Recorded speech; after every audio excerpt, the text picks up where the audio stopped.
You've seen a page like this before, right? I mean, we all have. Maybe you've even bought something from one. But have you ever really stopped to think about how it's actually designed to get you to click that buy button?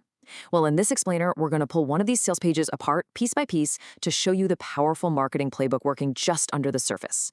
We're not even going to talk about the product, really. We're talking about the psychology. Yeah, it almost always kicks off with a line just like this. It's a direct command. Claim your discount. And then, boom, a shot of urgency, while supplies last. You gotta understand, this isn't just a friendly invitation. It's a psychological trigger. It's designed to spark that little bit of anxiety, that fear of missing out, that classic FOMO. It's the hook that's meant to pull you right down the page. And that really gets to the heart of our question today. If you strip away all the product details, all the health claims, what are you left with? What's the actual blueprint of a page like this? What psychological buttons is it trying to push? Well, that's exactly what we're here to figure out. So our little investigation is going to start in a place that, let's be honest, most of us just scroll right past, the title of the web page itself. It turns out it often holds clues that tell us the story of how this product is being sold way before we ever get to the story of the product. Okay, so this might look a little technical at first, but trust me, this is the key to the whole operation. This shows the entire business model, not the product. It's all about the machine that's built to sell the product. So let's break down the three key parts of that machine: DTC, ClickBank, and affiliate marketing. All right, first piece of the puzzle, DTC. That just stands for direct to consumer. All that really means is there's no middleman. No pharmacy, no big box store. The company is selling straight from their website directly to you. And that gives them total control over the messaging and, you guessed it, the price. Next up, you've got the marketplace itself, ClickBank.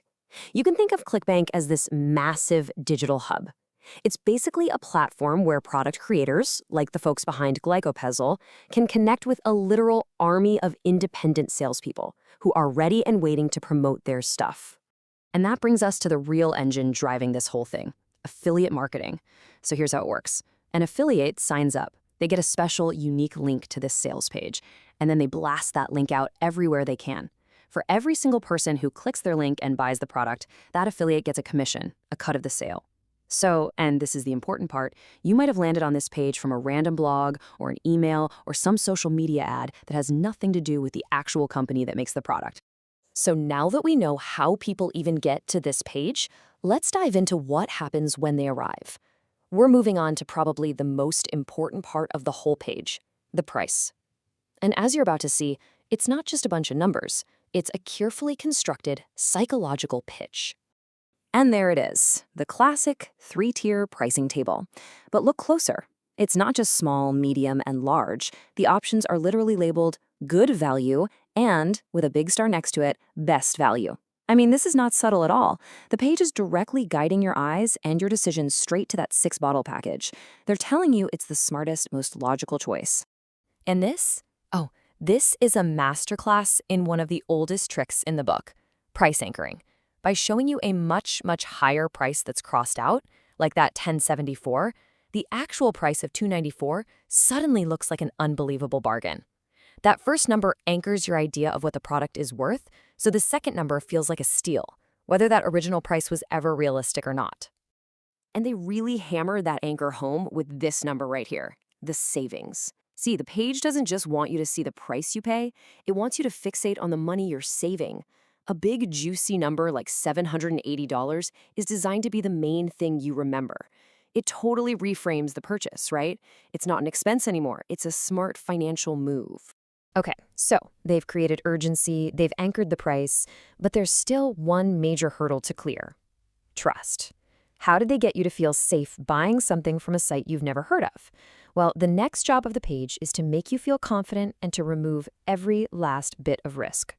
And they do that with these really powerful, authoritative-sounding statements, like this one, invoking the FDA, mentioning good manufacturing standards, and then claiming to go above and beyond all of that. That's language specifically designed to build instant confidence and signal that this is a high-quality product before you've even seen a shred of proof. So let's just put the claims side by side with the details in the source text. On the left, you've got the big, bold promises, a 60-day guarantee, 100% quality assurance, third-party testing. Sounds great. But on the right, you see the specifics. The guarantee actually requires you to use the product for at least 30 days before you can even contact them. The quality assurance is backed up by the statement, "Our name is on the line." And while they mention third-party testing, there aren't any links to the test results or even the name of the testing company. Now, this isn't to say one is true and one is false. It's just to see the gap between the headline promise and the details provided. So we've looked at the business model, we've looked at the pricing psychology, and we've looked at the trust signals. Now let's put it all together and actually map out the complete playbook that a page like this is running. So what is the blueprint? Well, it pretty much boils down to this 5-step playbook. Step 1, create urgency, make people act now. Step 2, anchor that price way up high to make the deal look incredible. Step 3, frame the value, guide the customer to the best option and scream about the massive savings. Step 4, reverse the risk, take away any fear with guarantees and quality claims. And finally, step 5, drive to action with big, clear, simple buttons. That's the architecture. So here's the big takeaway. Understanding this playbook isn't really about judging this specific product. It's about becoming a smarter consumer in this digital world we all live in. The next time you land on a page just like this one, you'll be able to see past the surface. You'll see the architecture underneath. And the real question is, how will that change the way you see the offer?